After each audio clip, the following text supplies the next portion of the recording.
All right, good morning. So we all know that stories are particularly effective as a communication tool. And in the climate change scene, we know that they're really effective because they can kind of go beyond the controversy of, has the climate changed? Why has the climate changed? Is the climate going to change in the future? And so today we thought to start off this session, we would share some stories from Maine. But first, we want to give a little background.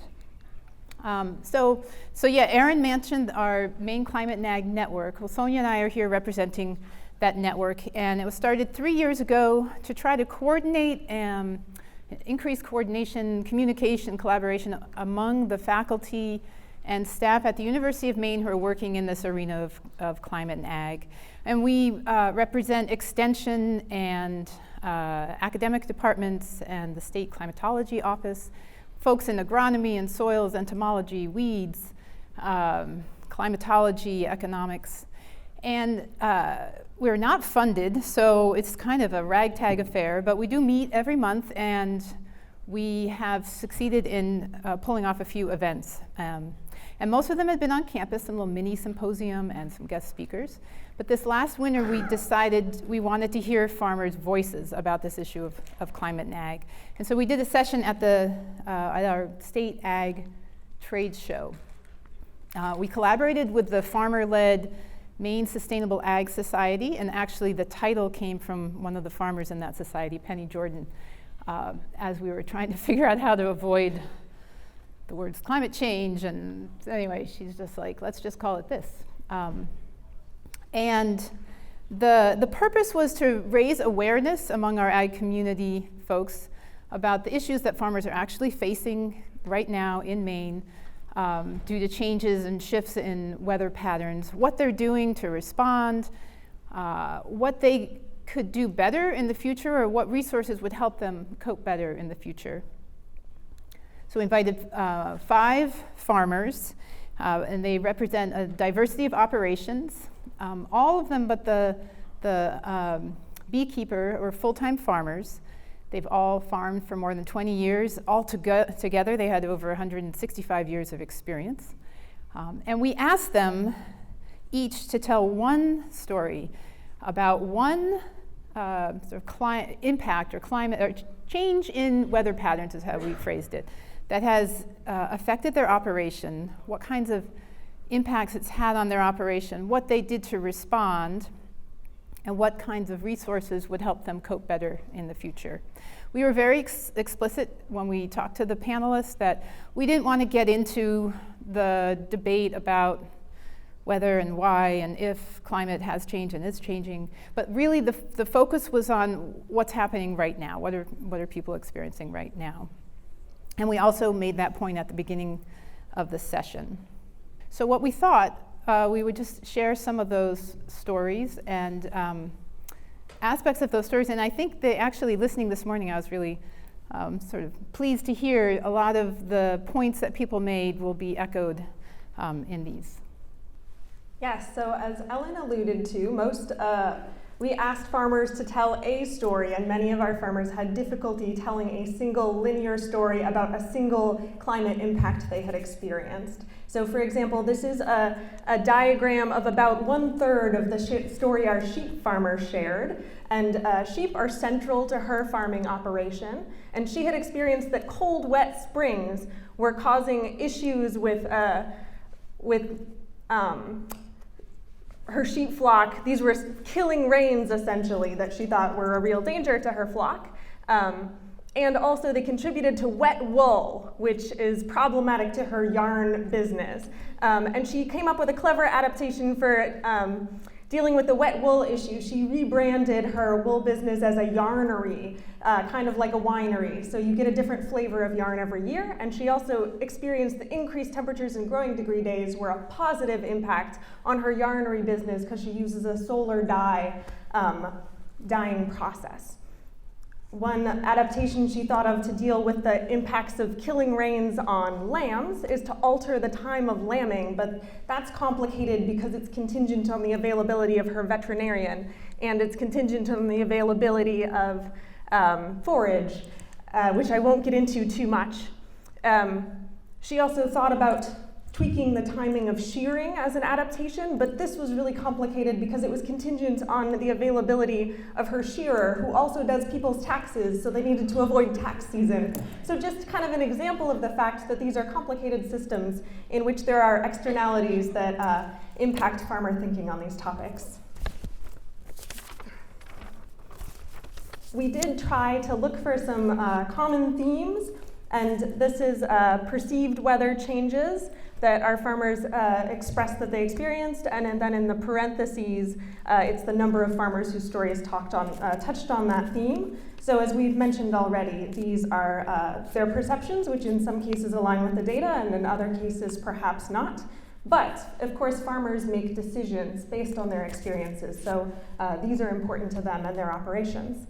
And increased heavy precipitation, increased growing season length and growing degree days and milder winters, cooler, wetter springs, increased risk of drought, and increased ice storm frequency were some of the weather impacts people had perceived on their farms. And they had a variety of impacts resulting from that, which I won't get into in the interest of time.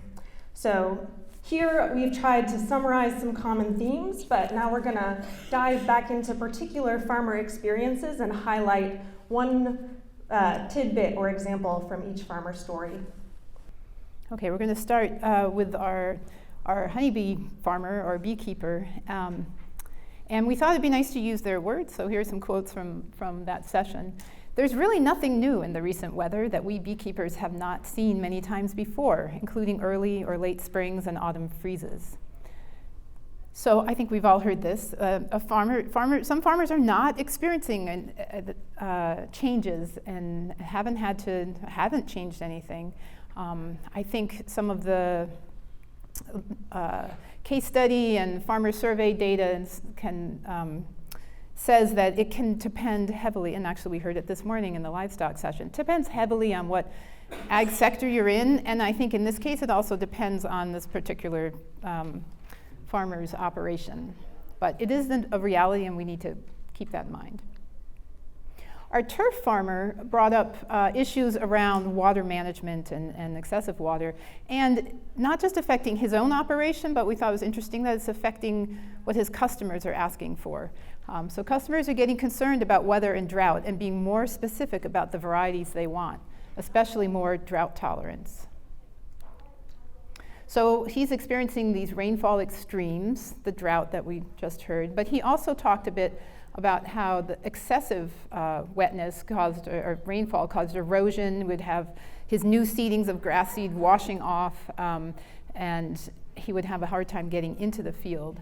And so for these next slides, we kind of have the effects and then what they've done in response. And he brought up 2 points that we heard a couple times, but species and variety selection and infrastructure investment. So he seeds mostly bluegrass, which doesn't grow very quickly and is not very drought tolerant. So he brought in, he's changed his mix a little bit to include more drought tolerant fescues, and then he's added a ryegrass so that to quickly establish and protect the soil from erosion while the other grasses come in.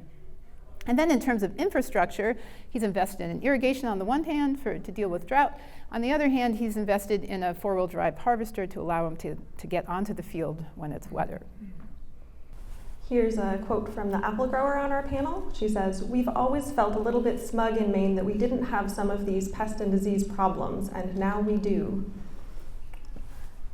And this farmer had expressed issues with fire blight being a new problem she's seeing on her farm, which she said is associated with more precipitation. And some of the things she's done to respond are monitoring for the disease and watching the weather, and also cutting out disease areas. But she also said that her current management practices are inadequate to deal with this problem on her farm, and so it's a place that she's looking for more resources and help. Our mixed veggie farmer had pretty significant issues with erosion and field access due to heavy spring rains, and contributing to this is that he has very heavy soils. But this is kind of a adaptation success story. He did come up with strategies to adapt, specifically a permanent raised bed system, which was facilitated by use of a subsoiler and some new planting equipment. And he and his wife have engineering backgrounds, so they also adjusted their bed orientation. They had tried planting on the contour, but with their very heavy soils, they were experiencing washout erosion, and they calculated that if they tweaked their bed arrangement so it was on a 1% to 2% slope, they'd have water running off down the permanently compacted paths between their beds, and this worked really well for them. And this farmer's notable quote, he said, "We tried NRCS SWCD guidance, which says, 'Thou shalt plow on the contour,' and this was disastrous for us." So this perhaps highlights the value of tailoring adaptation to specific farm circumstances.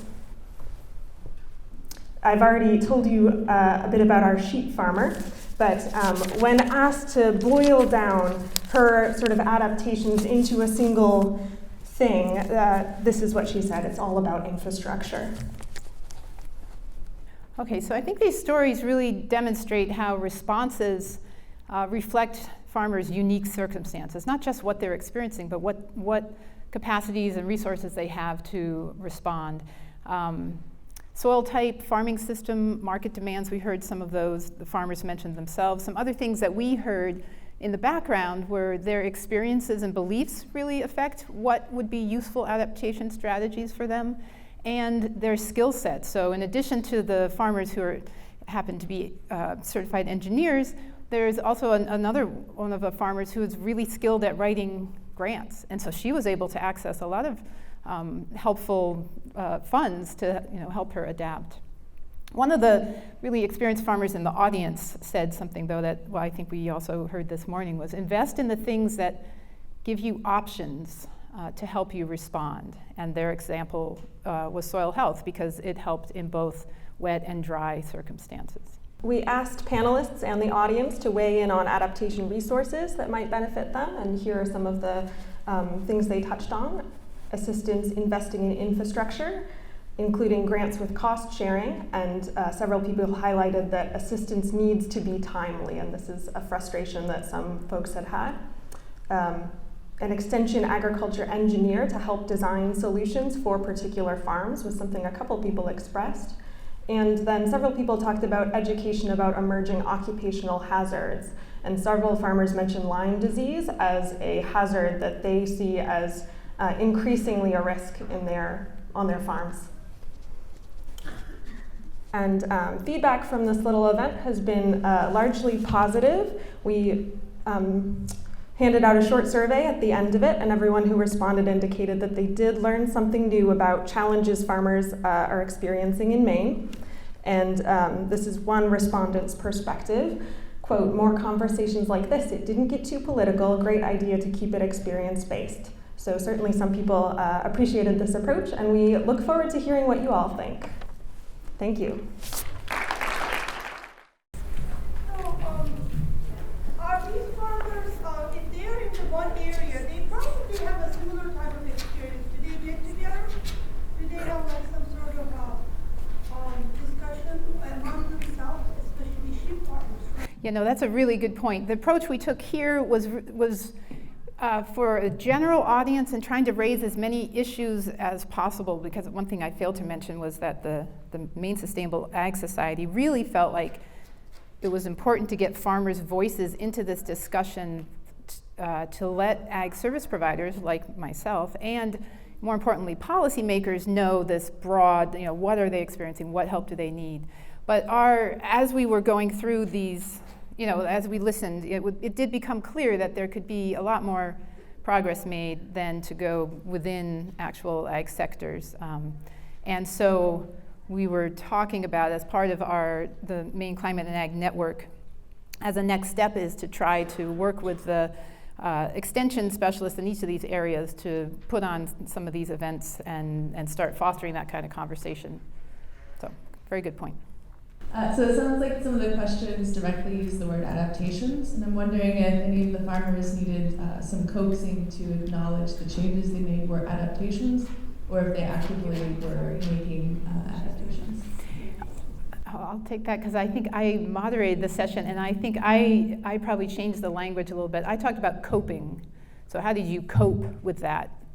I wondered if any of the participants in your event talked about any opportunities or advantages. Yes, we specifically asked about this, and people in different sectors had different experiences. Our sheep grower mentioned the advantages to her solar dye process that she had experienced. And we also had one person from the audience volunteer a story about how they had tried growing longer season melons and had success with that and was very excited about it. And new varieties is a theme that a couple other people mentioned as well.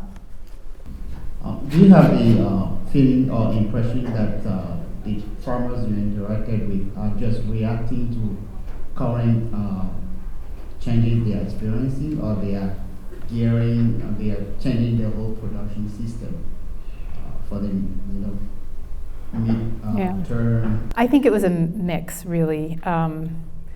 We had some of the farmers seemed to be responding just to the current situation, and it's this, I need to figure out what's going to help me this year, next year, and the next year.